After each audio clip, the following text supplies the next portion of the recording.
Então vamos começar aí o nosso curso aqui, começar com um momento de oração.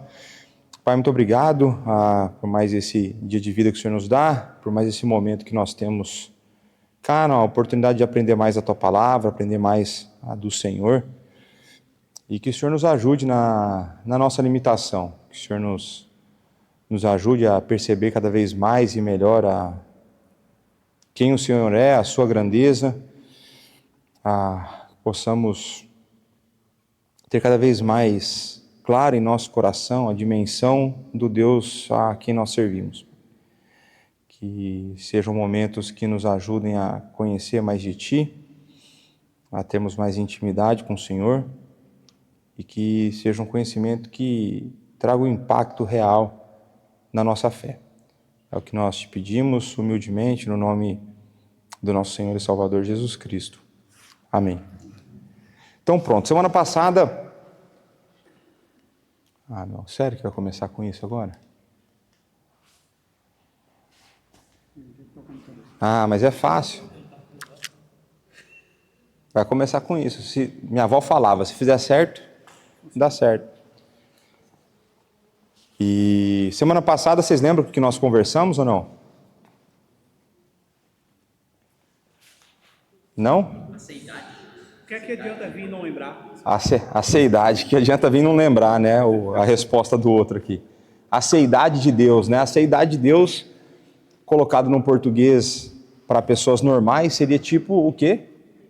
Independência, né? A gente viu que é um dos atributos incomunicáveis, né? E o que mais que nós vimos semana passada?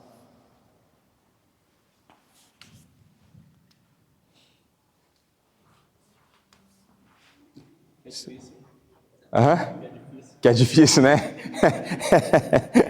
Então, a gente vai chegar nessa parte do que é difícil, né? Nós vimos aquela frase do Packer que nos mostra que saber de Deus é diferente do que conhecer a Deus. E que o nosso esforço cá no curso é nós caminharmos numa direção em que a gente conheça mais profundamente quem Deus é, não apenas intelectualmente, mas de maneira real para a nossa vida, para a nossa fé, a maneira como o conhecer a Deus impacta a maneira como nós agimos, as funções que nós exercemos e coisas do tipo, né?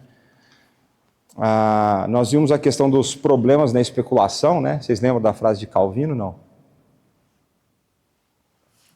Sobre especulação. Falei para vocês que Calvino tinha a língua meio pesada, né? Que é estulto, né? Chamam os caras de trouxa lá, meio tonto e tudo mais. É estulto especular sobre Deus. Se a Bíblia, então, aí de uma forma bonita, né? O pessoal vai falar que onde a Bíblia se cala, nós também devemos nos calar, né? Então, o risco da especulação. Nós vimos, então, a dificuldade que o Bibiano levantou aqui, né? Existe uma dificuldade no sentido de tentar definir categorias onde a gente coloque, onde a gente encaixe os atributos de Deus. Então a gente acabou, depois de 5 slides falando mal, acabou adotando a nomenclatura de incomunicáveis e comunicáveis, né? Então eu falei para vocês do esforço que existe dentro da teologia para tentar tornar de maneira didática algumas realidades sobre a pessoa de Deus. E por fim, nós eu falei brevemente sobre a questão da aciedade, a independência de Deus, né? E a centralidade humana que a gente tem visto em muitas igrejas nos nossos dias, de que se Deus ele é independente de nós, se Ele não precisa de nós, como poderíamos nós ser o centro de alguma coisa? Né? Ou como isso nos coloca numa posição diante de Deus para tentar negociar com Deus, para tentar argumentar com Deus, enfim, a coisa desse tipo. E aí hoje nós vamos também mais uma vez lembrar aqui os atributos incomunicáveis. Vocês lembram quais são? O que são atributos incomunicáveis primeiro? Não são transferíveis Que a princípio, nós como seres humanos não temos, nem de maneira análoga, nem de maneira parecida, nós não temos aquela característica, né? Nós vimos então a independência, temos a imutabilidade, infinitude. Essa infinitude dividida em eternidade, em onipresença, a questão da unidade, da simplicidade, né? Se Deus quiser, talvez a gente consiga avançar em alguns hoje, né? E uma das coisas que eu também passou na semana passada acerca dos atributos, essa ideia de que a nomenclatura atributo é uma nomenclatura um pouco infeliz, num certo sentido, porque dá a ideia de alguma coisa atribuída a Deus, né? Então alguns teólogos vão preferir a nomenclatura de perfeições, né? As perfeições de Deus. Mas, de maneira mais popular, a gente acabou optando por manter atributo e atributo incomunicável e comunicável, porque a maioria das literaturas boas que vocês pegarem será essa terminologia utilizada, né? E aí nós vamos retornar para o nosso amigo Bavinck, e ele vai começar a falar então da imutabilidade de Deus. Tá dando para ler aí, Marco? Tá? Então, imutabilidade de Deus. Então, a imutabilidade é a aplicação natural da seidade de Deus. Embora tudo mude, Deus permanece o mesmo. Se Deus não fosse imutável, ele não seria Deus. Dá para entender essa ou não? Ele não seria fiel à própria palavra dele. Aí complicaria para o nosso lado, né? Então vamos continuar aqui. Somente Deus pertence à verdadeira existência. E aquilo que verdadeiramente se mantém. Aí começou a dar Existe uma discussão dentro da teologia, eu já falei isso aqui alguma vez. Deus existe? Essa é uma pergunta. Deus existe ou não existe? Existe? Existe em que sentido? Tem um corpo material? Não, existência. Ele né, na verdade. Existir é algo... Está começando a chegar em algum lugar mais interessante. Estou achando que o chá começou a fazer efeito. Não, mas existe uma discussão na teologia, eu não gosto assim de ficar entrando muito nesses tipos de detalhes às vezes, porque pode parecer preciosismo. Mas a ideia de existência passa por uma noção de algo que começou em algum momento. E quando a gente ora na Escritura, Deus vai se referenciar como o eu sou. Então essa ideia de ser pressupõe a ideia de existência. Ele é o que é, ela precede a existência. Ele simplesmente é. Ele nunca teve início, ele nunca teve fim. Nunca vai ter fim. E a gente vai ver na discussão sobre o atributo da eternidade, por exemplo, alguma coisa nesse sentido, né? Então, ele vai falar de perfeita existência, mas vai falar que somente aquele que verdadeiramente que se mantém. Então, contrário, tanto ao deísmo quanto ao panteísmo, e aqui eu vou pedir a desculpa para vocês, eu vou pôr a definição de deísmo e panteísmo só lá na frente, por enquanto, mas de maneira bem simples aqui, sem eu ler a definição completa. O deísmo é a noção de que é a crença de que existe um Deus. Esse Deus, ele não se revelou nas Escrituras, então não existe uma crença na revelação. E a razão é mais importante do que a revelação, porque também já não crê na revelação. Então, de maneira geral, os deístas eles vão crer em algo que seja comumente aceito. Então, algo que é mais inferido logicamente e faz sentido para todo mundo. E o panteísta é essa ideia de que Deus está presente em tudo e Deus é tudo, num certo sentido. Como se Deus se misturasse com a matéria, né? Então, depois a gente vai ver um pouquinho sobre isso, porque ele vai argumentar a obra do Bavinck, que ela tem esse caráter polêmico, né? E polêmica é de engajar na crítica de ideias presentes no tempo, e ele vai engajar, então, com algumas crenças religiosas da sua época, e ele vai argumentar contra isso, né? Então ele vai falar assim, então, contrário tanto ao deísmo quanto ao panteísmo, Deus que não pode mudar, pois toda mudança reduziria sua existência. Essa doutrina da imutabilidade de Deus é importante. A própria distinção entre Criador e criatura depende do contraste entre ser e tornar-se. Nossa confiança em Deus depende dessa imutabilidade.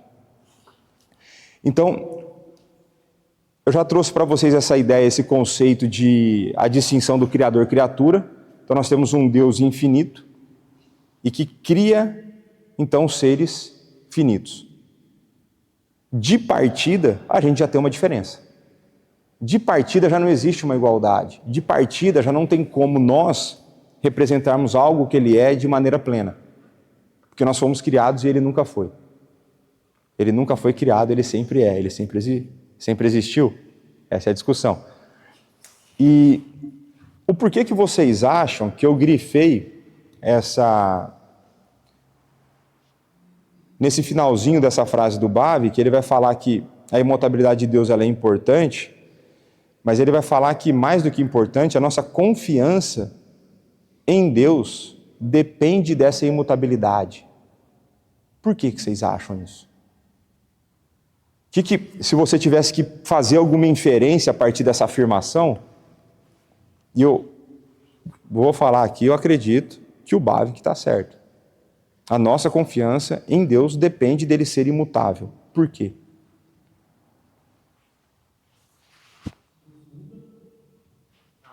Existem várias coisas que podem ser afetadas em relação à própria qualidade de quem ele é, a própria maneira como ele salva o homem, pode ser de um dia depois, amanhã, pode ser outro jeito,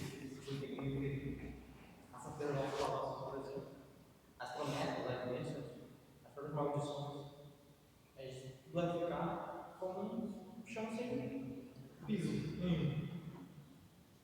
Então essa ideia de que, eu acho que o Natan está caminhando na linha correta, se Deus muda, eu não posso mais crer na palavra dele. Se Deus muda, a maneira que ele falou como ele salva o ser humano, ao longo do tempo, pode mudar. E a gente pode até então ter uma conversa, se Deus é imutável e a maneira como ele salva nunca muda, como ele salvava no antigo? Essa é uma conversa importante de ter. Resposta no futuro. Não, como ele salvava no Antigo Testamento? Qual que era porque a gente vai chegar lá, mas fala. Eu queria dizer que a resposta estava no Cordeiro, precioso lá da cruz. Exato. Tudo combina para Cristo. Então, eles morreram na esperança. Sabiam o que ia acontecer. Morreram na esperança do Messias que viria, né? Sabendo que já veio. É. A gente não poderia crer na Bíblia.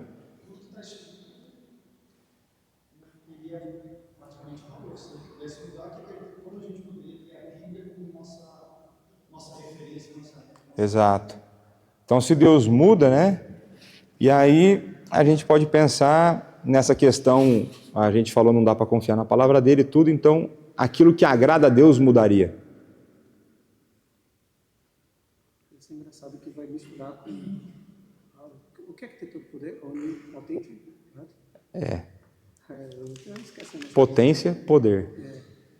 Porque Deus ele tem poder para ser mutável. Mas ele não muda porque ele é fiel a ele próprio. Aí você está começando a entrar em umas contradições aí que não fazem muito sentido. É culpa do cara lá dos comentários. Mas vamos lá, ó. Então, a gente já viu que a nossa confiança em Deus, ela vai depender então da imutabilidade. E isso vai ter desdobramento em várias coisas. E uma das coisas que a gente tem que pensar nessa questão da salvação é porque muitas vezes as pessoas vão confundir do porquê existiam os ritos e porquê existiam as leis, de que a salvação no Antigo Testamento acontecia por esses processos. E as pessoas vão crer de que Deus, então, ele vai salvar de maneiras diferentes ao longo da história. E vai existir, então, uma linha teológica de interpretação das coisas futuras que defende isso, que é o dispensacionalismo. Então, o dispensacionalismo vai crer em dispensações e, conforme essas dispensações aconteceram, a forma de salvar é diferente. Então, no Antigo Testamento, eles vão crer que a pessoa era salva pelas suas obras e pelos sacrifícios, aqueles sacrifícios de fato. Só que daí Deus mudaria a forma como ele recebe a salvação, a maneira como ele lida com a salvação. Então a imutabilidade de Deus é importante para isso, né? Mas a gente vai evoluir aqui, porque esse é só o primeiro slide do Bavinck, certo? Eu já pus a pergunta, eu já respondi antes, né? Por que ele faz esse destaque, né? Porque a gente estava a conversar sobre isso, né? Então o Deus imutável se relaciona com as suas criaturas de várias formas e participa da vida delas. Deus é transcendente e imanente. Tranquilo essas duas palavras? Não. Transcendente e transcende, imanente, ele está aqui na vida real, né? Mais ou menos essa ideia, de maneira bem simplista. Sem se perder, ele pode se dar, e ao mesmo tempo em que se mantém absolutamente sua imutabilidade. Ele pode entrar num número infinito de relações com as suas criaturas. Eu coloquei esse negócio aqui, um conceito de que Deus imutável que muda de postura. Vocês já chegaram a ler alguma passagem na Bíblia que parece que Deus mudou da maneira como ele se comporta em relação a alguma coisa? Relativo a orações, falou uma aqui. Deus se arrependeu de ter criado a humanidade, Gênesis 6. Gênesis 6. Prepara aí, meu, tá vindo, hein? Gênesis 6.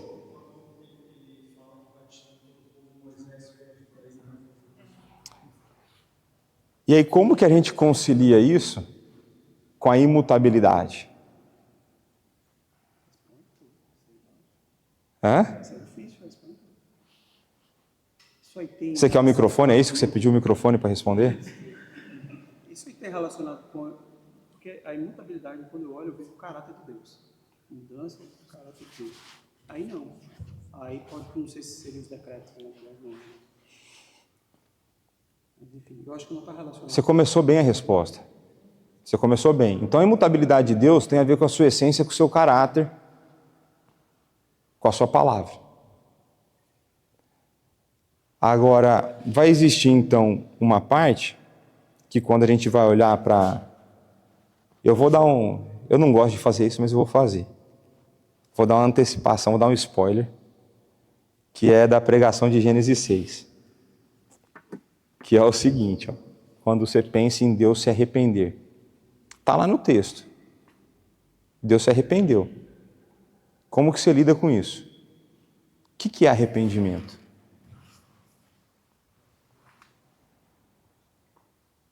Você fazer algo e depois falar assim, para que eu fiz? O Marcos sentou lá no fundo e só fica resmungando agora e não fala alto, pô.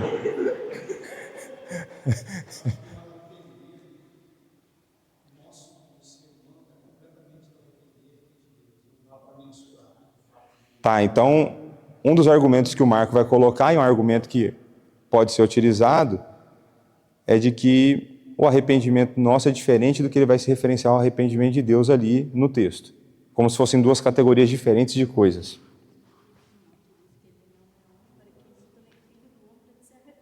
Então, aí tem uma passagem que fala que ele não é igual a um homem aí que pode mentir e nem como o filho do homem que vai se arrepender. Aí como que a gente concilia isso? Fecha as coisas e vai embora? Esse aí, o último, eu acho que é questão do caráter, da natureza de Deus. E o outro da mudança, da falta de se arrepender, e outra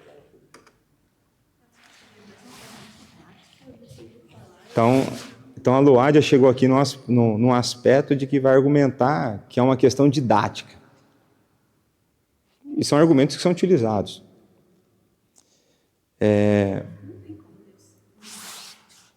Então deixa eu fazer uma pergunta para vocês.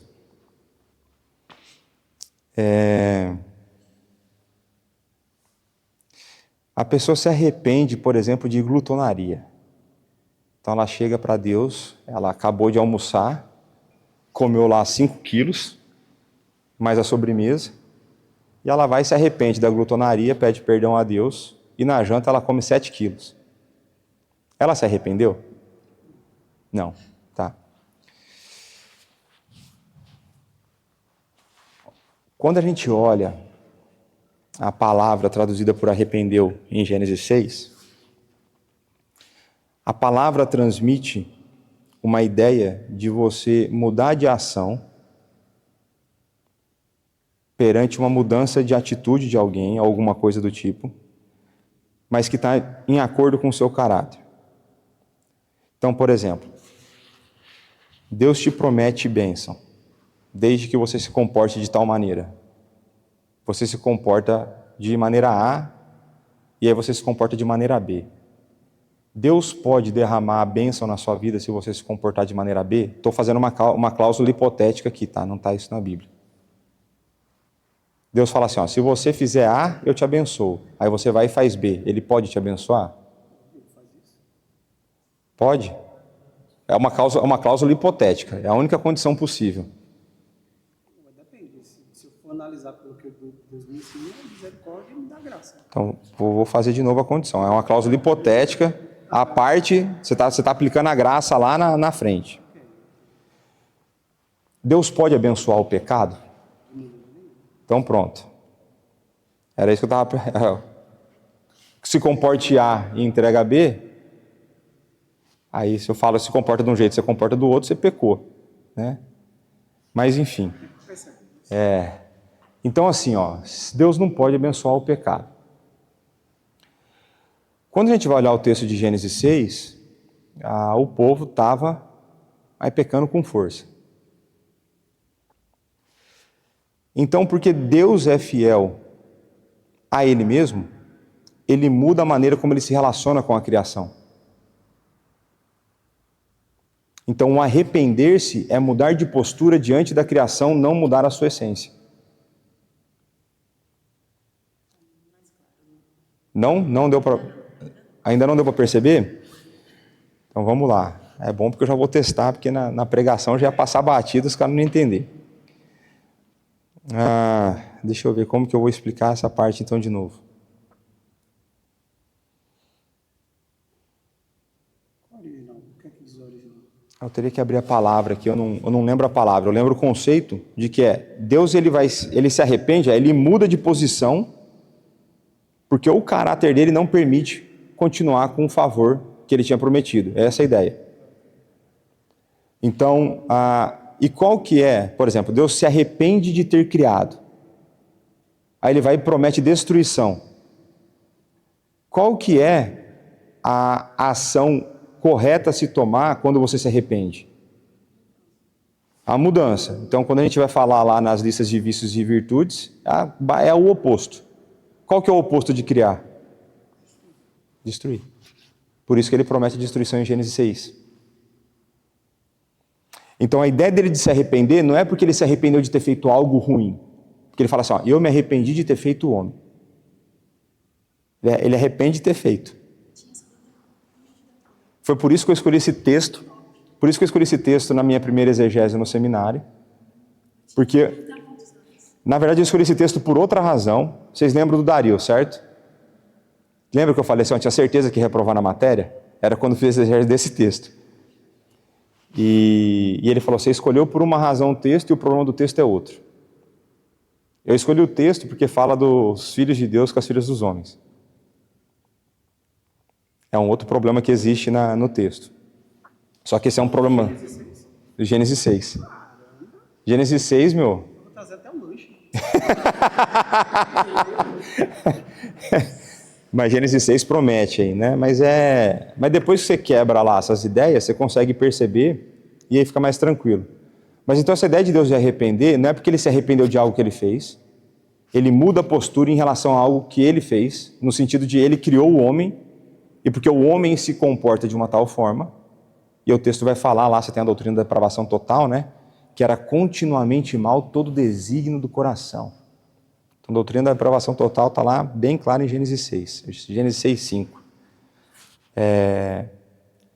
Então, existe essa questão de que Deus ele vai mudar a interação que ele tem conosco, mas ele não muda quem ele é. Ele é imutável. Por ele ser imutável no seu ser, pelo seu caráter ser imutável, ele necessariamente vai mudar a maneira como ele age. Porque ele não pode abençoar o pecado, por exemplo.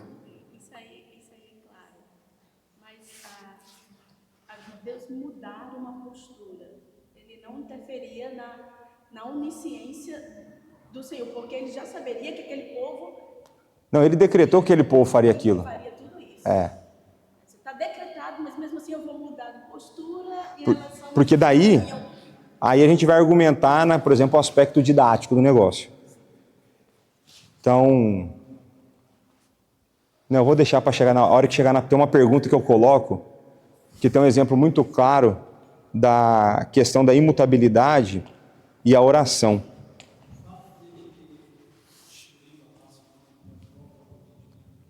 Não porque ele não destruiu a raça humana.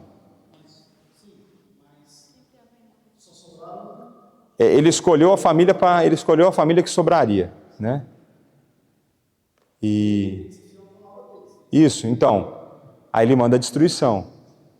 Só que aí, essa é outra parte interessante do texto, que entra o conflito do MMA entre justiça e graça. Aí esse é um outro conflito que existe no texto. A gente vai chamar de conflito por uma falta melhor de palavra, mas é como a graça e a justiça interagiram na mesma situação. Onde a justiça demandaria a destruição de todo mundo. O Gênesis 6 são só 8 versos, meu. São só 8 versos. E há outro desafio do texto, é como esses dois atributos divinos interagem na decisão que acontece.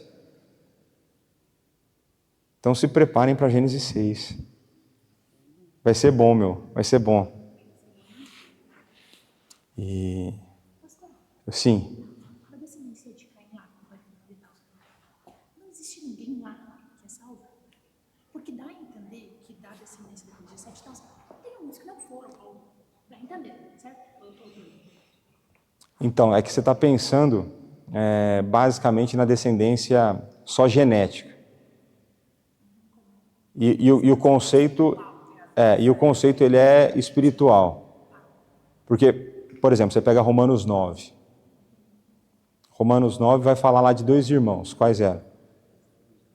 Esaú e Jacó. E o texto fala que Deus amou um e aborreceu o outro. Eles eram filhos dos meus pais. Eles não tinham nem nascido e nem feito nada para que se cumprisse o propósito da eleição. Então, no começo, essa primeira tanto é que se você pegar Caim e Sete, eles são filhos de quem? De Adão. Só que na genealogia de Caim, Adão não é citado, e na de Sete, Adão é. E Adão é conectado como filho de Deus. Então você vê que existe a questão de fato do pecado na queda e a criação das 2 linhagens. Então é um conceito teológico de pessoas não salvas, e você vai ver que isso acontece em muitas famílias ali no Antigo Testamento. Você consegue ver isso no texto, da maneira como existiam essas 2 distinções, né? Mas não pense em termos genéticos, né? Tanto é que na maneira como eles colocam lá, da maneira que a genealogia é feita, ela é selecionada alguns nomes seguintes. Põe lá, Sete. Sete gerou Enos. E teve filhos e filhas. Falou só de Enos. A descendência de Caim teria todas morrido no dilúvio. Então, aí teria essa outra história. E aí por isso que entra... Dá um preço do Gomorra, se não foi de Caim. Não, da onde vem o nosso pecado, né? Não, assim, vamos fazer da bagunça. Bagunça maior mostrada, né? Não, mas até antes de Sodoma e Gomorra, né? Que é você pensar o seguinte: de onde teria vindo o filho de Noé que expõe ele, que peca contra ele, que é Cã. Então aí vai existir alguns que vão argumentar, eu falei na pregação de 2 semanas atrás, de 2 domingos para trás, né? Vai argumentar de que a filha, que é a única mulher citada por nome Naamá, seria que teria casado com Noé, não sei. É uma especulação judaica, eles têm isso aí, uma tradição lá. Para nós também não faz diferença. Pode ser que fosse tudo certinho, né? A gente não tem menção, mas você vê que a descendência da serpente ela continua depois do dilúvio. Tanto é que Cã já vai lá e isso aí vai ser outra coisa difícil de pregar também, a tal da nudez do Noé. Mas é uma história para um outro dia, não é? Sim, senhor, é para um outro dia.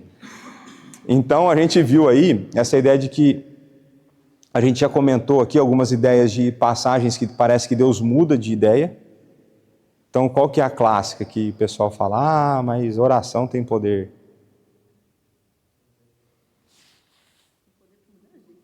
Fala aí, do rei Ezequias.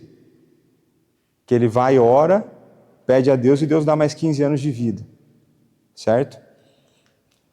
E aí eu falei, importante esse conceito para a gente poder compreender Gênesis 6, de 1 a 8. Então vai guardando isso no coração, que um dia a gente chega lá. E eu vou voltar nessas questões sobre a imutabilidade, né? A gente vai avançar aqui, tudo muda, mas ele permanece estável.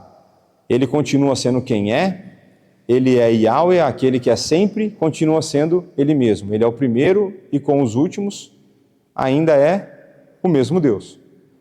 Ele é aquele que é o incorruptível, que sozinho tem imortalidade e é sempre o mesmo. Imutável em sua existência e seu ser, ele é assim também em seu pensamento, em sua vontade, em todos os seus planos e decisões. Ele não é um ser humano para que minta ou se arrependa. Aquilo que ele diz, ele fará. Ele não rejeita o seu povo. Então tem umas frases aí que pode soar estranha, né? Mas como que ele não muda a sua vontade se Ezequias faz oração e ele dá mais 15 anos? Sendo que ele prometeu que Ezequias morreria. São coisas para a gente pensar, né? Talvez a gente não saiba com a resposta hoje. Mas se você trouxe a sua cópia da Sagrada Escritura, vamos abrir esses textos para que nós possamos ver essas verdades acerca de Deus escritas aí, né? Vamos pegar lá no primeiro Salmos, né? Salmo de número 102.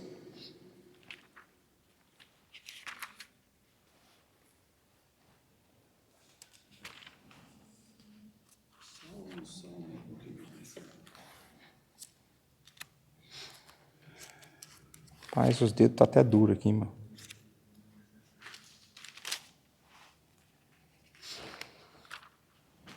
Alguém achou aí o Salmo 102 aí? Que minha página não está abrindo? 26 a 28. Agora achei, vai. Eles perecerão, mas tu permaneces. Todos eles envelhecerão como uma veste, como uma roupa os mudará e serão mudados. Tu, porém, és sempre o mesmo, e os teus anos jamais terão fim. Os filhos dos teus servos habitarão seguros, e diante de ti se estabelecerá toda a sua descendência. Então essa ideia da imutabilidade de Deus, Deus é sempre o mesmo, nada muda nele, no seu caráter, na sua essência, ele é e sempre será. Isaías 41:1. Perdi a marcação aqui.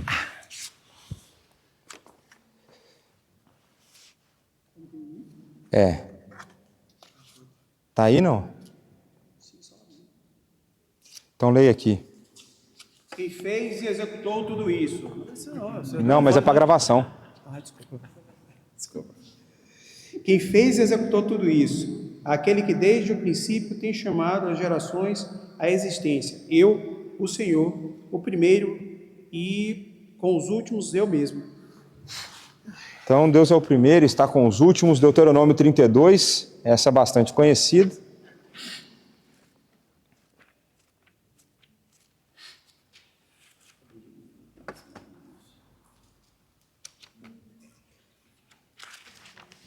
Deuteronômio 32, aí veremos verso 39. Então está escrito assim: vede agora que eu sou, eu somente, e mais nenhum Deus além de mim. Eu mato e eu faço viver. Eu firo e eu saro. E não há quem possa livrar alguém da minha mão. Então, a gente vai ver essa ideia de Deus né? E ele faz a sua vontade, a gente já viu na semana passada. 1 Timóteo 1:17, para a gente não achar que as coisas estão só lá no Antigo.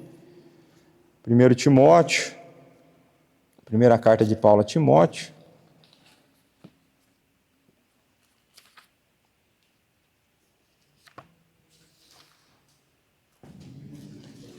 Tá duro abrir aqui, ó. 1:17.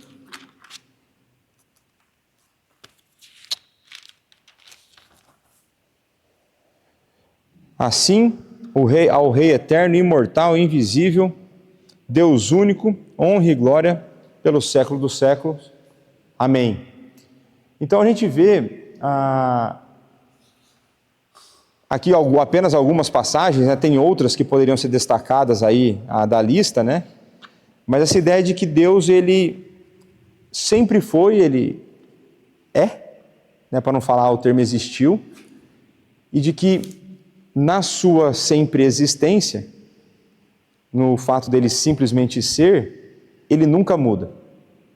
E essa imutabilidade tem a ver com a sua palavra, tem a ver com a maneira como ele age, as coisas que ele promete e a maneira como ele cumpre as coisas. Sim. No versículo fala assim que ele não é um ser humano para quem, mas Jesus é 100% homem. Certo. E? Qual que é a dúvida? Mentira se é pecado, Jesus. Não, mas... Jesus é 100% homem, 100% Deus. Tá. Eu vou usar uma expressão que eu aprendi com meu amigo Spro. Talvez a melhor forma de a gente falar isso, transmitindo a mesma ideia, é de que Jesus ele é verdadeiramente homem e ele é verdadeiramente Deus. É só por uma questão de precisão teológica, vamos falar assim. Mas ele é verdadeiramente os dois, né? Agora, qual que é a sua dúvida de que Deus não é homem para que ele minta?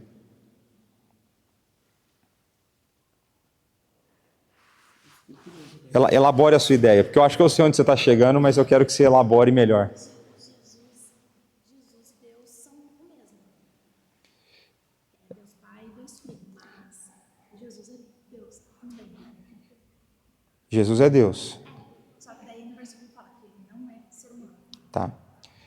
Então, existe aí uma mistura de conceitos de que aí a hora que complica, que a gente tem um gráfico lá no final que vai falar sobre isso, um pouco sobre isso, na verdade, de que a gente vai faltar em termos de palavras, como que a gente expressa algumas coisas. E aí é a hora que a gente corre de cair o risco de cair na heresia. Deus, ele é um. E ao mesmo tempo, são três pessoas e uma divindade. Jesus é Deus, mas Jesus não é o Pai. Jesus é Deus, mas Jesus não é o Espírito. Ok? Então o versículo é Deus Pai e pronto, acabou aí. É a divindade. Pensa na divindade. Porque quando a gente começa a pensar nas pessoas, a gente começa a entrar na parte da economia da Trindade e, por exemplo,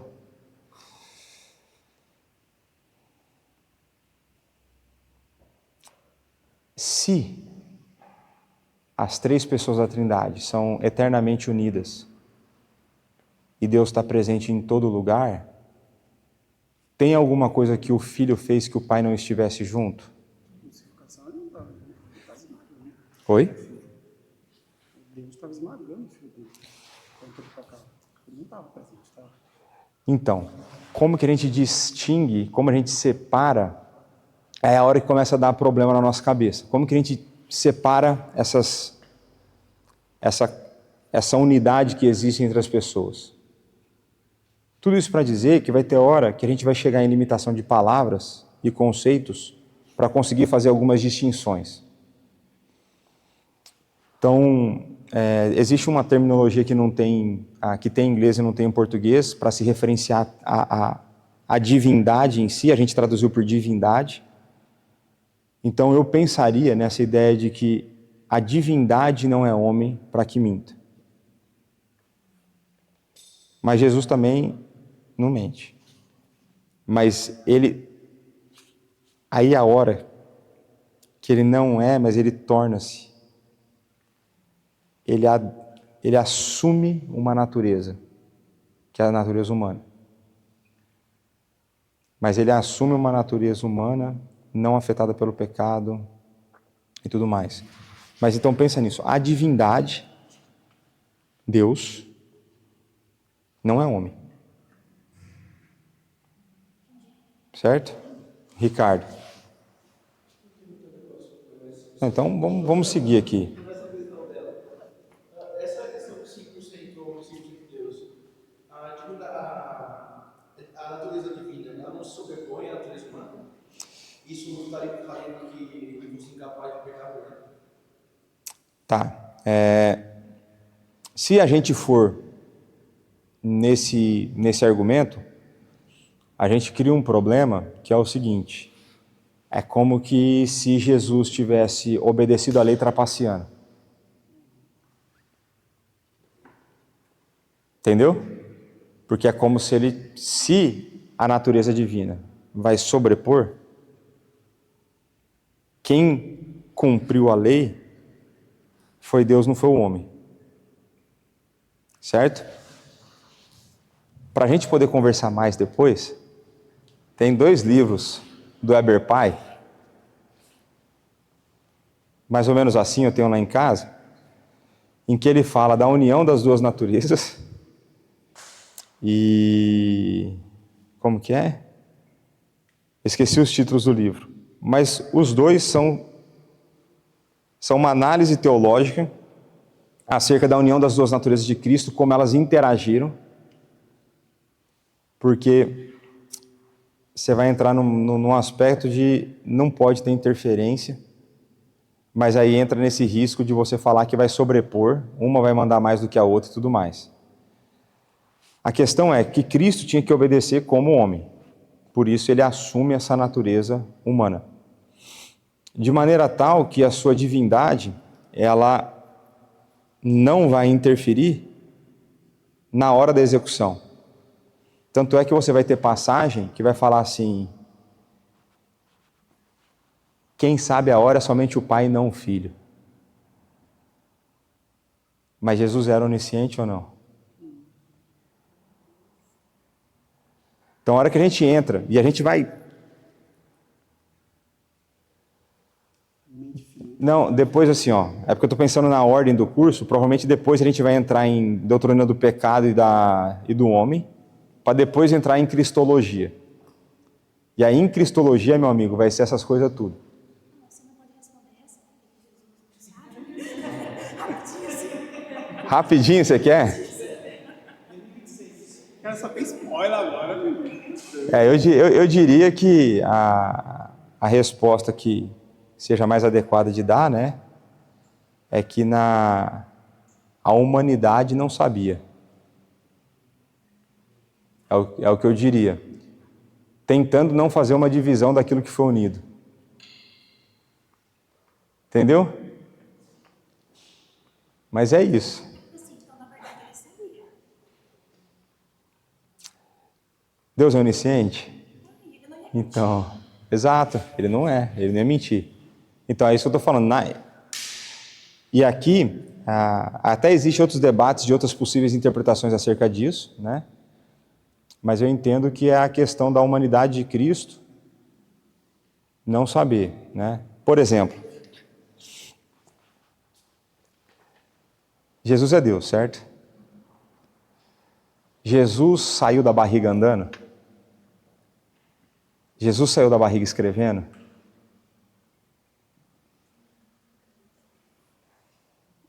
Então teve coisas que ele precisou aprender. Então, por exemplo, lá em Hebreus vai ter uma passagem que vai falar que ele aprendeu coisas através do sofrimento.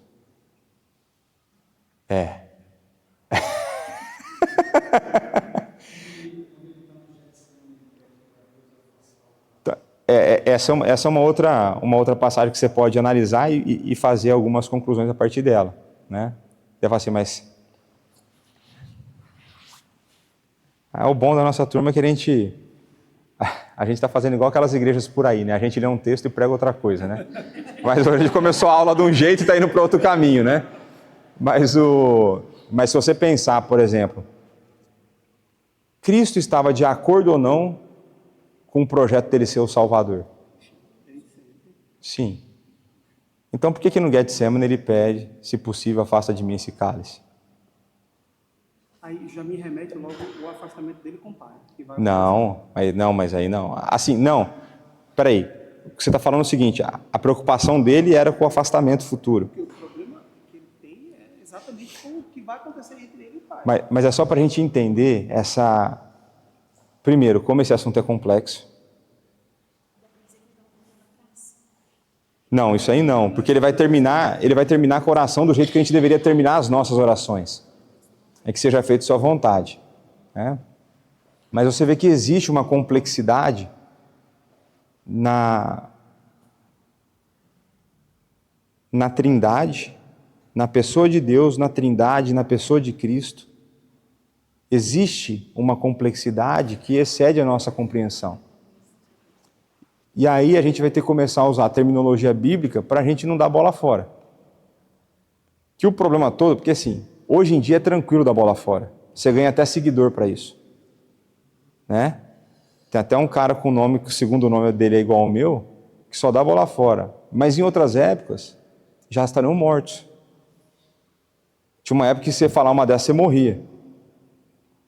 Né? Você falasse você é o centro de Deus, tinha uma época que você morria. Hoje não, hoje você ganha seguidores e convites para pregar ainda mais caro, né? Cobra ingresso e tudo mais. A Igreja Católica virou dois por causa disso. Oi? A Igreja Católica virou duas por causa desse negócio da Trindade. Aquela separação que teve. Você está falando do cisma de 1054? Que Deus é o Pai, o Filho, aquele triângulo que tinha. Ainda tem, não. Não, isso eu não tô. Eu sei que teve, por exemplo, todos os concílios no começo tinham várias discussões acerca da pessoa de Cristo, da Trindade. E aí eu falei para vocês do outro dia lá da história da igreja, do sabelianismo, do docetismo, meu. É tanta heresia que eu não memorizo o conteúdo com os nomes. Isso eu tenho uma dificuldade grande mesmo. Mas assim, eu só quero colocar para vocês que dá para perceber que é complexo o assunto ou não? Dá. Então a gente vai delimitando alguns termos para conseguir tentar expressar da maneira correta o negócio. Esse que é o nosso grande desafio.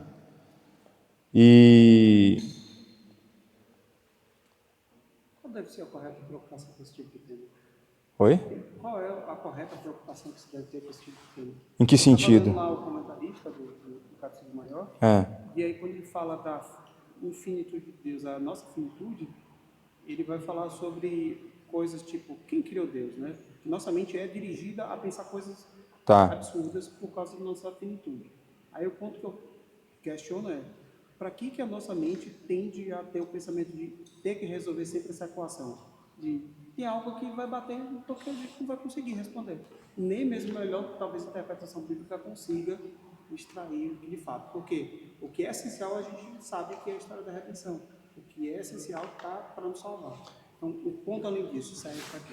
Tá, então vamos lá.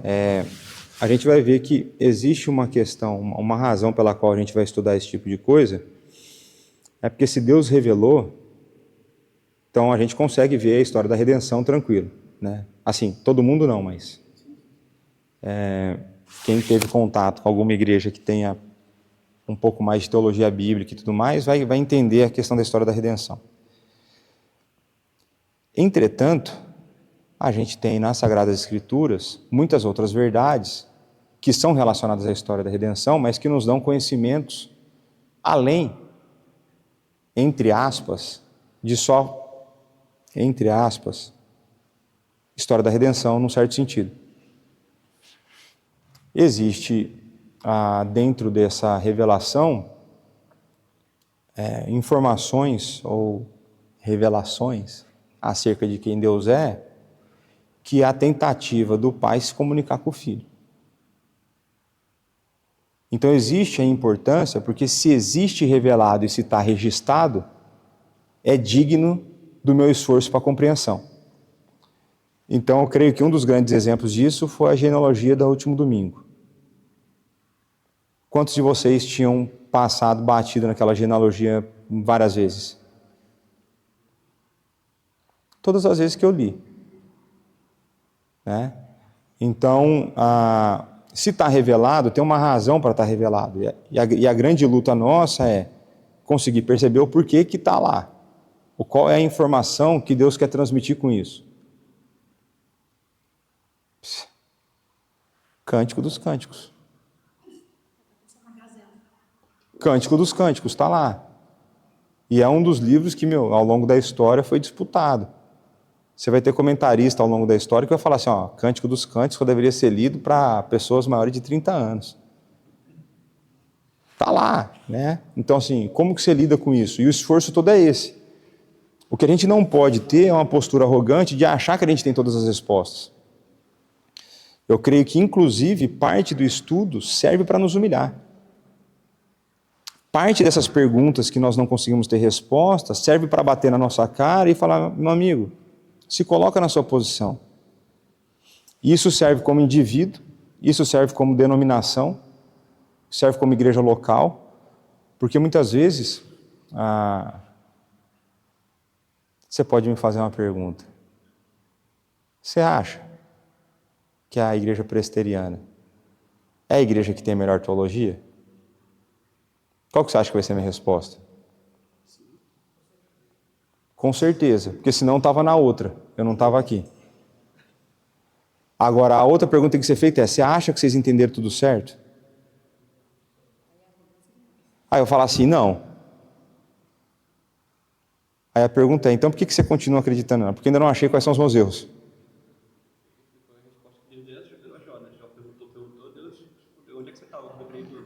Exato. Então vai chegar nesse ponto. Só que isso, por exemplo, esse tipo de situação serve para nos colocar em xeque e nos deixar bem ligeiro. Falar assim, eu não posso arrogar que eu tenho o conhecimento todo e que eu acertei tudo. Agora, tem muita coisa que dá tranquilamente para afirmar que a gente tem certo. Agora, tem coisa que é de fato difícil. Tem assuntos que são de fato complexos. E aí a questão toda é como articular isso e como perceber isso. Agora, a gente não pode se dar o direito de não estudar se está revelado. Então, se Deus se revela como sendo uma divindade e 3 pessoas, eu não tenho o direito de não tentar entender muitas vezes a maneira como essas relações se deram. Então, o desafio é grande, né? O desafio é grande. Mas podemos voltar para o roteiro ou tem mais alguma outra? Faz alguma pergunta de Apocalipse, sei lá. Que tem uma outra aí, Marco?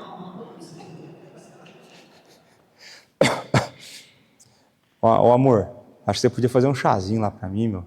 Por favor, minha garganta aqui. O Isaac não quis fazer no começo da aula. Ó, vamos lá, imutabilidade, né? Então ele completa aquilo que começou, aquele texto famoso, né? Aquele começou a boa obra, há de completá-la, né? E uma palavra, ele, Yahweh, não muda. Nele não há variação ou sombra de mudança. Então a gente vai ver que pela abundância de textos, é claro que a imutabilidade de Deus está nas Sagradas Escrituras. A questão toda na teologia é que a gente vai trabalhar com harmonização de ideias ou harmonização de textos. Vai chegar em alguns momentos em que a gente tem uma verdade que parece contradizer uma outra verdade. Ou tem um texto mais difícil, que a gente vai tentar entender como ele vai acontecer. E aí a gente tem que aparecer com uma forma como essas duas coisas são verdades ao mesmo tempo. E por que isso? Porque nós temos muito bem enraizada no nosso coração a doutrina das Sagradas Escrituras, de que ela é inspirada, inerrante, suficiente, autoritativa e necessária. Então, porque nós sabemos isso das Sagradas Escrituras, porque eu creio nisso, isso muda a maneira como eu interpreto o texto.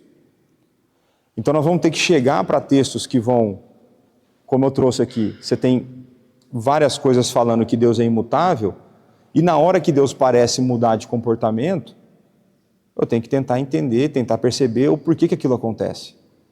Esse é um desafio que a gente tem. Então, aí o Bavi que vai começar a falar aqui, né? Se Deus não fosse imutável, ele não seria Deus. Seu nome é ser. No seguinte que ele fala que o Yahweh, eu sou, né? Então o seu nome é ser, né?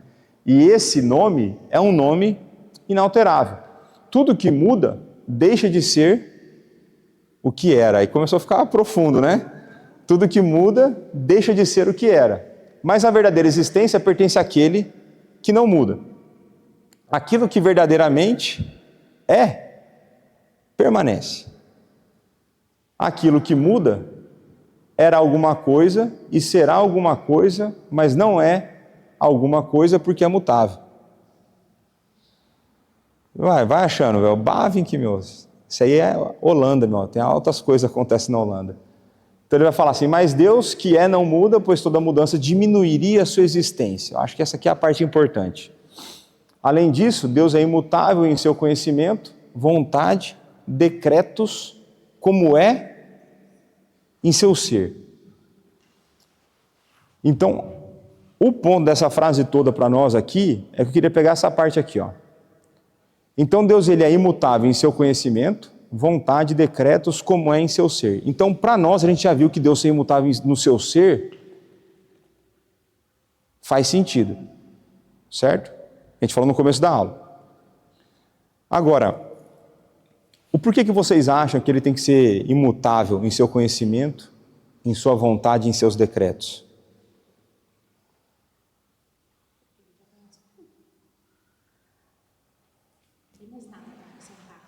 Então pronto, esse é um primeiro argumento. Se Deus ele é onisciente,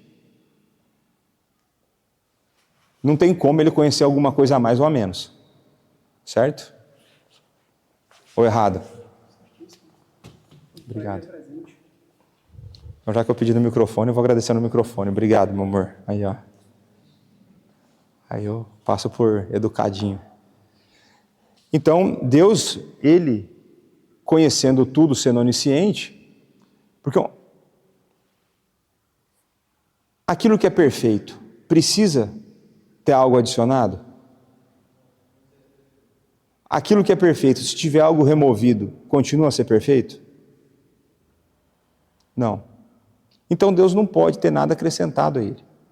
Não pode ter um conhecimento acrescentado a ele. E os seus decretos não podem mudar, porque se os seus decretos mudarem, aí, meu amigo, mudou o ser de Deus. Porque ele decreta aquilo que lhe agrada. E se o que lhe agrada é mudado, tem que mudar o que ele é. Então, vocês conseguem ver a amarração disso ou não? Por exemplo, essa lógica agora do se ele é perfeito, ele não pode ter nada diminuído ou aumentado, porque daí ele deixaria de ser Deus, certo? Essa é a chave para você entender Filipenses 2. Quando fala que Cristo não julgou por usurpação ser igual a Deus, antes esvaziou-se a si mesmo. Vai ter uma linha teológica que vai argumentar ali que Cristo abriu mão de propriedades divinas. Abriu mão de alguns atributos divinos. Entre esses atributos divinos que Cristo teria aberto mão, porque daí ele não saberia o dia da volta. Isso é ético pensar desse jeito? Teve gente que morreu por conta disso. Esse aí teve gente que morreu por conta. Porque é simplesmente você negar que Cristo é Deus. Quem faz isso? Testemunho de Jeová. nega a divindade de Cristo. E aí negar, tanto é que você vai ter isso, algum tipo de coisa desse gênero já sendo combatido ali nas cartas de João. Então você negar a humanidade ou você negar a divindade é você negar quem ele é. E aí negou quem ele é, se você o nega, ele te nega diante do Pai. Tá certo? Então, Deus ele não pode... Deus não pode... Deixa eu pôr aqui na cadeira aqui enquanto... para eu poder passar o slide.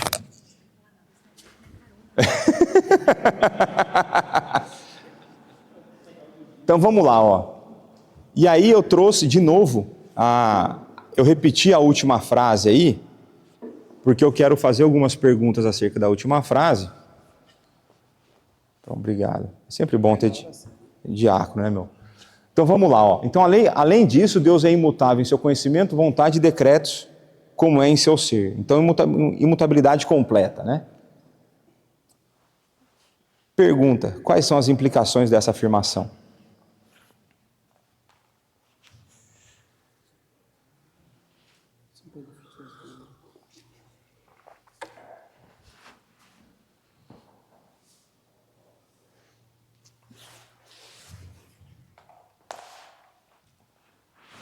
Existe algum impacto na forma como nós percebemos os 10 mandamentos a partir disso?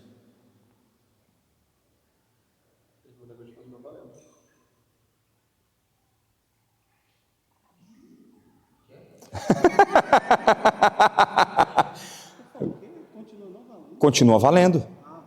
Continua valendo.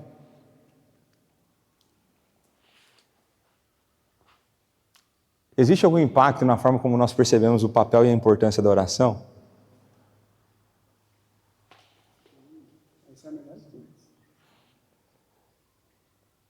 Existe algum impacto na forma como nós percebemos a salvação?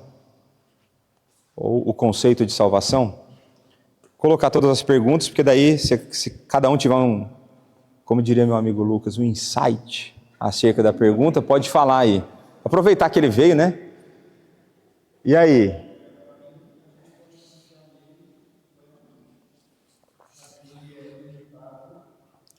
Então você está pensando ali na primeira, certo?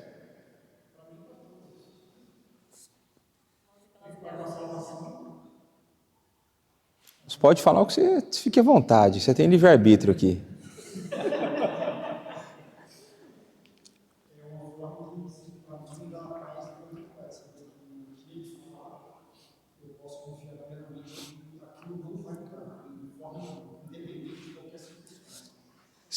E isso é importante, eu quero que vocês pensem um pouco sobre isso. Nós, nas nossas relações humanas, a gente se relaciona com outros seres humanos, que nós já sabemos que outros seres humanos, eles são o quê também? Também são mutáveis, né? Mas são também pecadores, certo? Então, e nessas relações quando você se relaciona com uma pessoa que você tem certeza que ela vai pecar todos os dias, existem as que lutam contra o pecado e as que não lutam, mas ambos os tipos sempre pecarão até a segunda vinda de Cristo. Qual que é a expectativa adequada para você pôr no seu coração acerca do próximo? Que ele vai pecar contra você. Em algum momento, mais hora, menos hora, ele vai pecar contra você. Você já deveria esperar isso da pessoa, certo? Quando a pessoa quebra a palavra com você, como você se sente em relação a ela? Chateado é um jeito moderno de colocar, né? Não era assim que você dizia lá no interior do sertão nordestino lá, certo? Não era. Agora, quando a pessoa quebra com a palavra consigo, o que é uma coisa que normalmente você pensa, no mínimo você pensa, e às vezes você fala? Não é uma... Às vezes você vai pensar o seguinte: para essa pessoa ter minha confiança agora, vai demorar. Ela vai ter que ganhar minha confiança. Por quê? Porque ela quebrou a palavra comigo. Não é? Sim. A primeira vez que a pessoa quebrou a palavra com você, qual que é a próxima chance que ela vai ter? Vai demorar. A tendência é que vai demorar. Você vai primeiro ter que pensar se ela está dando sinais de arrependimento. Vai ter um monte de coisa que você vai começar a criar na sua cabeça para não confiar na pessoa. Agora, se Deus mudasse e quebrasse a palavra dele, que Deus seria esse, se não Satanás? Não é? Quero saber da oração, velho. Estou interessado aí. Você está interessado na oração? Aqui uma das coisas importantes para você demonstrar interesse no assunto é primeiro orar, né? Não adianta assim, ficar com conceito de oração. Eu gosto do conceito de oração. Eu gosto da ideia de ler a Bíblia. Eu gosto da ideia de ter livros. Eu já falei isso aqui numa aula, mas É na EBD eu não estava, eu também não assisti. Não, pior que dessa vez nem era isso. Mas se você já se entregou, mas Deus, ele é soberano, certo? Ele é imutável. Os decretos dele são imutáveis. Então eu creio que dentro dos decretos de Deus tem coisa que ele decretou que só vai acontecer se você orar.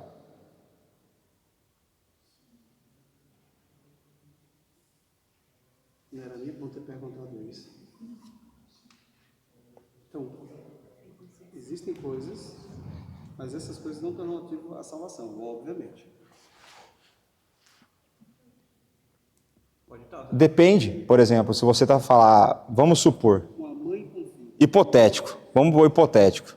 Como foi Mônica? Conhece a Mônica? Mãe de Agostinho.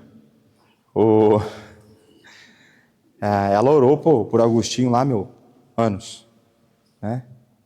Agostinho era um devasso. Agostinho era da farra.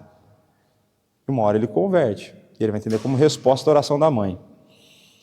Então, a oração não vai ser o motivo que salva, mas a oração pode ser por Deus decretado como uma causa secundária. Então, a questão é que daí você vai começar a entrar nos detalhes do cronograma de Deus. O ponto é, a impressão que eu tenho, quando eu olho para as Sagradas Escrituras, é de que existe uma importância na oração. Você não tem como negar isso, porque se não fosse importante, Jesus não oraria. E ele orava bastante. Basta ler o Evangelho de Lucas, é o evangelho que mais relata a vida de oração de Jesus. E agora, se Deus é imutável, a oração muda a vontade de Deus? É não. É não. Então, se a oração não muda a vontade de Deus, de que maneira a oração nos serve? Se a gente fosse pensar numa maneira utilitária da oração. Segundo Cassiane, a oração é alimento. Deus não rejeita a oração. É porque eu vi escutando com eles aquele cara. Então, essa parte ainda bem que não ficou gravado. Mas o Marco colocou, mais ou menos o que a Luade colocou também, é para nos mudar. Então, existe, eu estava tendo umas conversas hoje, uma das coisas que eu falei é, quando você ora, não tem a ver assim com a conversa, é uma outra história. Tem uma pessoa que você não gosta, por exemplo. Uma das formas para você começar a gostar dessa pessoa é você começar a orar por ela. Mas pelo bem dela, não para, entendeu? Entendeu? Você começa a orar. Porque assim, se você começa a pedir pelo bem da outra pessoa, vai ser difícil você nutrir sentimentos negativos por ela.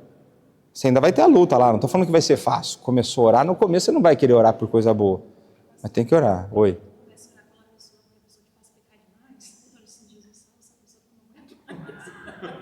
Pode ser também. Olha a graça de Deus para conosco. Porque se fizesse outra coisa, não aguento mais você. Poxa, nem precisava ter nascido. Mas então veja que a questão da importância da oração, para mim está relacionada com... Existem coisas que... E o rei Ezequias, para mim, é um exemplo. Um dos exemplos possíveis. De que... Se os 15 anos de extensão que ele ganhou, viriam através da oração que ele fez. Entende? É a causa secundária, não é a causa principal.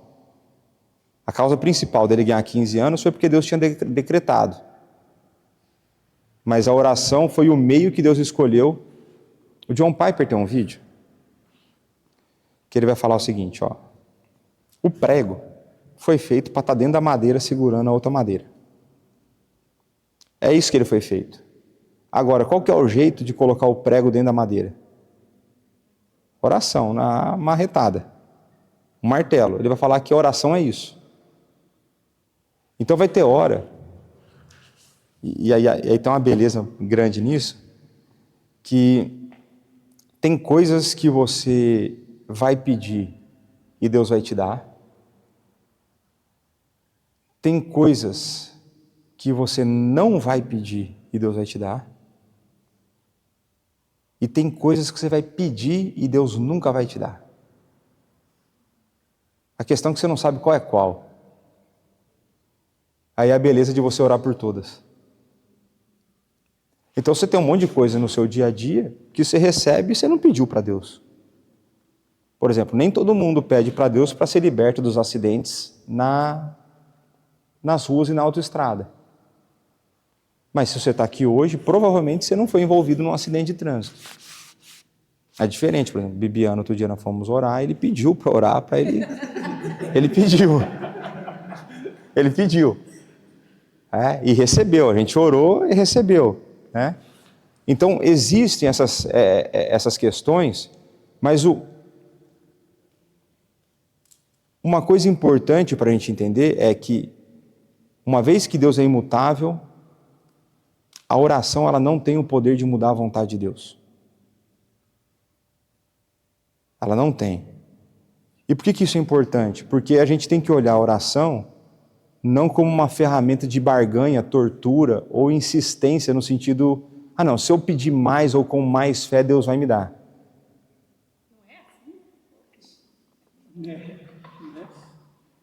Então, isso é uma coisa importante.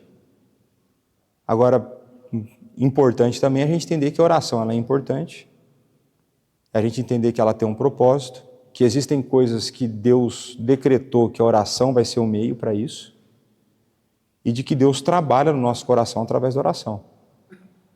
Ele nos conforma através da oração.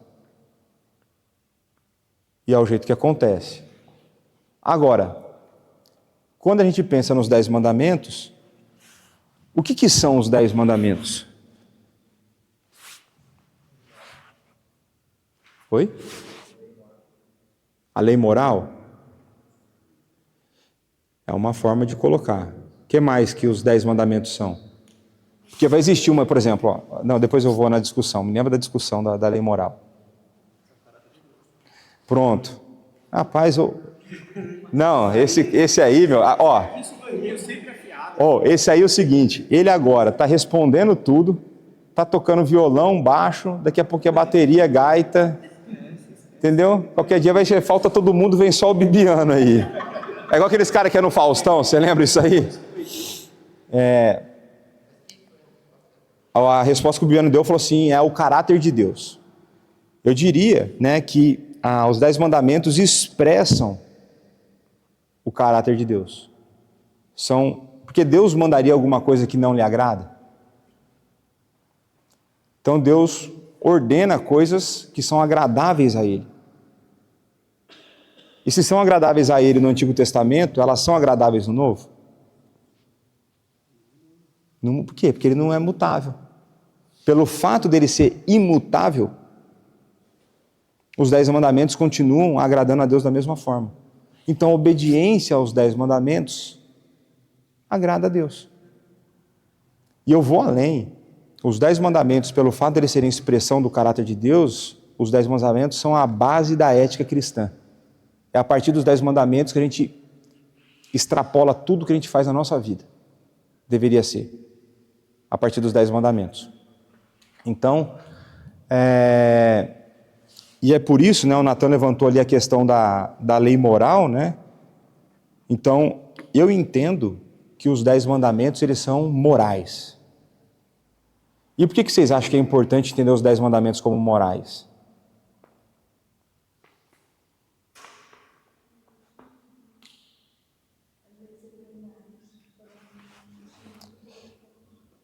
Porque se fosse algo cerimonial, teria sido abolido em Cristo, cumprido em Cristo.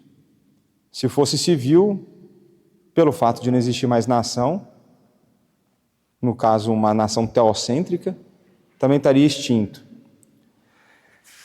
Agora, se eles são então morais, se os 10 mandamentos são morais, existe algum momento que eles deixam de ser válidos? Não. Tá bom. E aí lá tem a guarda do dia do Senhor, que é o domingo. Então a guarda do dia do Senhor não é algo cerimonial, é algo moral, é ético. Então quando eu não guardo o dia do Senhor, porque parte da discussão que existe hoje sobre a guarda do dia do Senhor é que algumas pessoas vão argumentar que a guarda do dia do Senhor é cerimonial e não moral. Aí a primeira pergunta que eu faço é porque só um mandamento dos 10 que é cerimonial. E aí, na teologia, como na vida, qualquer pequena brecha que você dá é a brecha que vai ser usada para arrebentar tudo depois. Então você começa dando espaço em alguma coisa e na sequência o desvio vai ser gigantesco.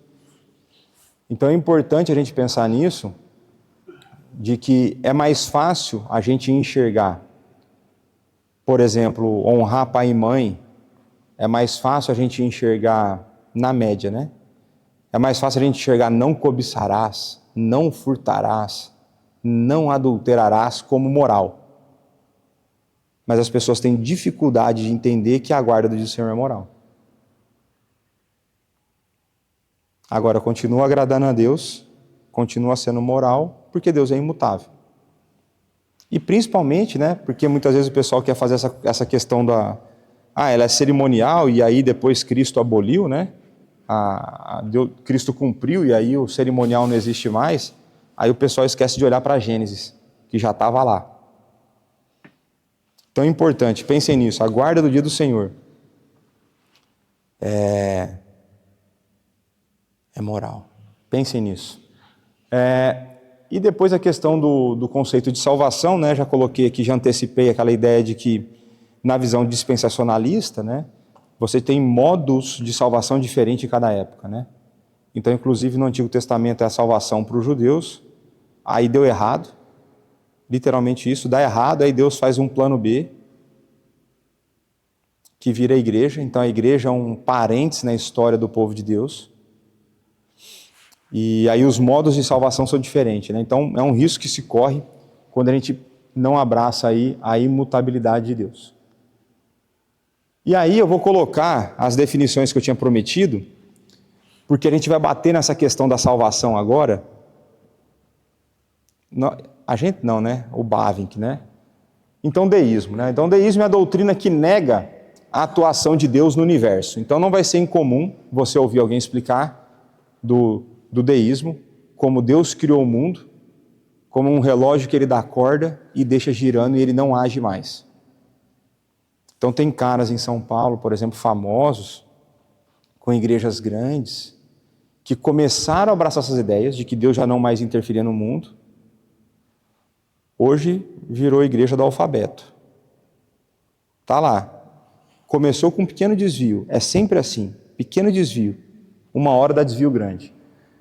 Então, os deístas não aceitam a revelação e defendem uma religião baseada na razão, com ênfase na moral. Então, uma ideia bastante legalista, vamos colocar assim. Aí uma outra definição desse mesmo movimento.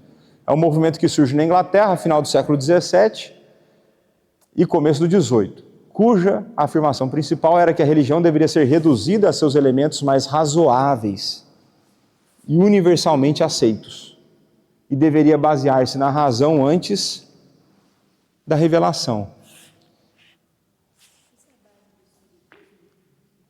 Eu não sei se é a base do Espiritismo. Eu sei que é a base, por exemplo, quando eu pego isso aqui, eu acabei de falar que tem igreja famosa lá em São Paulo, que aderiu aí o deísmo, certo? Ou eles vão falar de teísmo aberto, né? Deus criou e não interfere mais e tal. Quando eu começo a falar de elementos razoáveis e universalmente aceitos, a sociedade muda ou não muda? O que era aceito na minha infância, ou que não era aceito na minha infância, é aceito hoje. Estou certo ou estou errado? E aí, se a ideia é você manter as suas crenças com base naquilo que é universalmente aceito, se a sociedade muda, a aceitação muda, o que tem que mudar? O seu padrão de igreja, o seu padrão de fé. E aí você faz igreja do alfabeto. É isso. Essa é uma das formas. Outra das formas eu já falei, né, a questão de Gênesis e tudo mais, mas só para vocês entenderem. Então, deísmo é isso aí. Ele fala do tal do panteísmo, né, que é a teoria que sustenta que Deus é o universo em sua totalidade. Então, Deus é a árvore, Deus é essas coisas tudo. Tem a galera que acredita nisso aí. Qual a diferença de panteísmo e animismo? O animismo, eu vou dar aqui uma versão bem simplista aqui, tem a ver com... Normalmente, tribos indígenas no Brasil são animistas. Tem a ver com a ideia de que existe um poder que transcende, mas não é a matéria como é no panteísmo. Então você tem a árvore lá. E aí, a arte da religião animista é a maneira como você manipula esse poder a seu favor. Então você faz ritos, você faz coisas, por exemplo, você faz grandes sacrifícios para conseguir alguma coisa em retorno de algo. Então, quando a gente olha, por exemplo, não vou dar nomes, né, mas quando a gente olha algumas igrejas por aí, e a maneira como eles oram, e a maneira como eles associam o resultado da oração ao sacrifício feito, a ideia é muito mais animista do que é bíblica. Na verdade, é uma ideia totalmente animista e ela não é bíblica. Então, se você sacrificar no altar de Deus X mil reais, você vai ter em retorno isso aqui. Então, no fim das contas, você está tentando achar o código que quebra o negócio. Está quase o coach, né? Acha o código, mas é o jeito de você manipular corretamente um ser, uma entidade espiritual em seu favor. Tem uma pregação que eu fiz, que aí eu falo que basicamente o que essas pessoas creem é num Deus pet, adestrado. Senta, toma o seu biscoito e me dá o que eu quero. Só que o pessoal não gosta de pensar assim porque parece ofensivo. Mas eles vivem na prática de ofender a Deus, mas tudo bem. Mas faz sentido? Então, animismo é mais ou menos essa ideia. Oi? Quando chega a pessoa que você fala assim, joga pro universo, esse dizer assim, seria a pessoa que estaria no panteísmo, isso? Eu não sei que tipo de... Assim, tem pessoas... Assim, tem pessoa que nem sabe o que ela crê, né? Mas essa ideia, uma pessoa que vai falar isso, deixa o universo resolver, ela crê em alguma coisa de um tipo de algum destino que existe, como se existisse uma força no universo, é mais alinhado talvez com o animismo do que com o panteísmo. Talvez, né?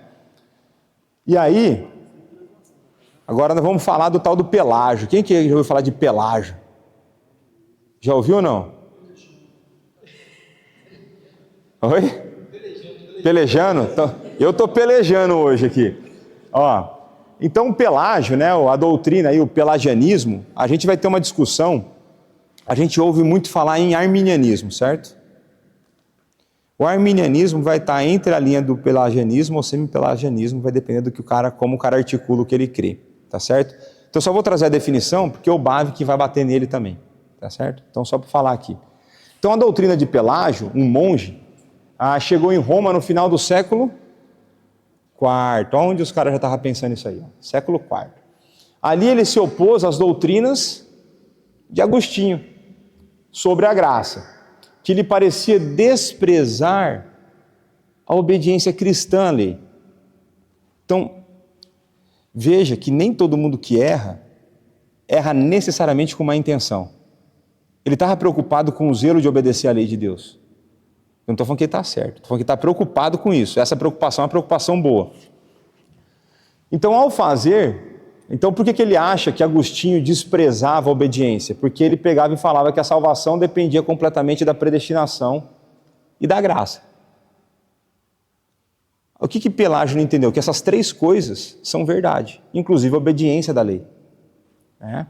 Então ele vai falar, Pelágio rechaçava a ideia do pecado original, aí que complica. Então o pecado original é que o pecado de Adão e Eva infundiram a culpa e a corrupção em nós. Essa é a ideia de pecado original. Então, para ele, todos nascem em estado de inocência semelhante a Adão antes da queda, meu amigo. Olha lá, esse aí nunca teve filho. Esse aí nunca teve filho, né? E o pecado não corrompeu a natureza humana, de tal modo que o pecador não possa abster-se de pecar. Então ele acreditava que dava conta de não pecar. Ainda que possa ter tido alguma corrupção, eu falei assim, não, mas dá conta de não pecar, dá. E aí a prova que eu sempre vou pedir para alguém que falar isso para mim, me passa um dia sem e me avisa. Me passa um dia sem e me avisa. Não vai ter. Então, ao contrário, o que os pecadores têm? Livre-arbítrio. O que é livre-arbítrio mesmo? Oi? No sentido certo, né?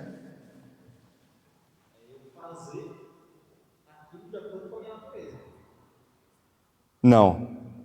Não, o livre-arbítrio é a capacidade de escolha contra a inclinação do meu coração.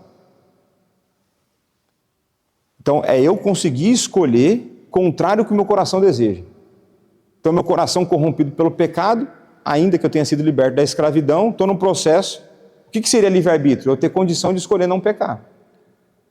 Porque o meu coração é inclinado para o pecado ainda. Então, pense nisso. Livre-arbítrio é capacidade de escolha, essa é a definição Heber Carlos Campos Júnior. Capacidade de escolha contrária à inclinação do coração. Por isso que Deus não tem livre-arbítrio. Porque Ele não pode escolher contra a sua natureza. Aí tem um pessoal que não gosta que fala isso, que Deus não tem livre-arbítrio, mas não tem. Só duas pessoas tiveram livre-arbítrio. Adão e Eva. Senão, ele agiria contra o próprio caráter, né? Então a gente tem que pensar que nós temos o quê? Livre agência. E normalmente, quando uma pessoa fala livre-arbítrio, ela está pensando em livre agência. Que é a capacidade, eu escolhi essa roupa para vir para dar aula hoje. É verdade. Mas dentro da livre agência eu cumpri o que Deus decretou, que eu viria hoje desse jeito. Aí que azeda para os caras. Livre agência. Pensa em liberdade de agir, né? Livre agência. Então vamos lá. Então o Pelágio vai acreditar que a gente tem o livre-arbítrio necessário para aceitar a graça de Deus. Não, aí é a hora que você tem que ser misericordioso pelos recursos que o cara tinha na época. Né? Então assim, século IV, vamos falar de 300 e pouco. Né? 300 e pouco. Então, é complicado. E, portanto, o início fidei, ou seja, o início da fé, encontra-se na vontade humana e não de Deus. Então, quem dá o primeiro passo para ser salvo é o homem. É isso que ele crê. Esse é o pelagianismo. E aí tem o semi-pelagianismo, que aí é o seguinte, que o cara vai falar, peraí, Agostinho está errado e Pelágio também. Então vamos achar a terceira via, tá certo? Então a terceira via aparece aí, a doutrina, que também poderia chamar de semi-agostinianismo, tal. Então ele buscava rechaçar o pelagianismo sem seguir Agostinho. Então estava brigando com todo mundo. Então ele vai falar que eram posições extremas a respeito da graça e a predestinação, com a finalidade de evitar as últimas consequências da ênfase de Agostinho sobre a prioridade da graça. Os semi-pelagianos sustentavam que o começo da fé, o primeiro ato de crer, está nas mãos do pecador e não de Deus. Então, mais ou menos, por isso que é semi-pelagiano, porque acredita que igual Pelágio. Posteriormente, a maior parte da igreja medieval ao mesmo tempo, em que se declarava agostiniana, era na realidade semi-pelagiana, visto que se negavam a seguir Agostinho em questões da graça irresistível e predestinação. Então a confusão é grande. Só para vocês terem noção. Falou em pelagiano e semi-pelagiano, não acredita em salvação pela graça. Esse assim, é o ponto mais crucial para entender é isso. Não acredita em salvação pela graça. E aí, o que o Bavinck vai falar? Essa imutabilidade de Deus, porém, foi frequentemente combatida, em parte, tanto pelo deísmo, quanto pelo panteísmo. Aí, para nós, esses caras já não crê mesmo, certo? A oposição à imutabilidade de Deus, na teologia cristã, ou seja, ele está falando assim, ó, tem gente que é crente, eles não perceberam, mas eles estão atacando a imutabilidade de Deus. Está vendo? Oposição à imutabilidade. Na teologia cristã. Há no pelagianismo, que se opõe especialmente à imutabilidade do conhecimento e da vontade de Deus. E fazem que a vontade de Deus seja dependente e, portanto, mutável de acordo com a conduta dos homens. Esse é o argumento de que Deus elegeu porque ele sabia aqueles que creriam. Sem perceber, você torna Deus, primeiro, dependente do homem, imutável. Porque ele depende desse conhecimento que ele adquire da minha fé, da minha possibilidade de fé futura, para ele fazer a eleição e me salvar. Entende como é perigoso? Faz sentido? Deu para entender ou não? Deu para perceber? Deu e tem nome. Hã? Deu e tem nome, né? Então, veja como que, se a gente não tomar cuidado na maneira como a gente articula as coisas, a gente pode acabar crendo em heresias, né? Tem hora que é erro teológico e tem hora que é heresia. Tem duas categorias, né? Mas se a gente não articular bem, se a gente não buscar ser bíblico, e a dificuldade sempre vai ser na conciliar aquelas coisas que parecem ser diferentes, como soberania divina, responsabilidade humana. Eu sempre vou voltar nesse exemplo, que é inclusive o que tem a ver com a salvação aqui, que está em questão, né? E aí eu vou parar na imutabilidade e a gente viu mais um atributo, né? Hoje tinha mais 4, mas a gente foi para Lisboa e voltou nas conversas, né? E está no horário também. Mais alguma pergunta? Tem muita coragem de fazer isso. Estou dando a chance de perguntar, não falei que eu vou responder, né? Mais alguma pergunta, sim ou não? Não? Então aproveitar que o Isaac veio hoje, pedir para ele nos dirigir em oração.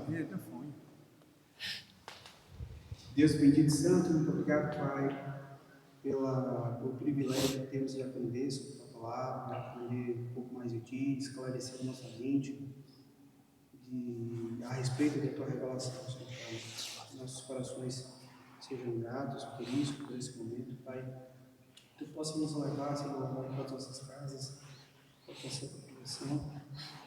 E dessa forma te agradecemos em nome do Filho Jesus Cristo. Amém.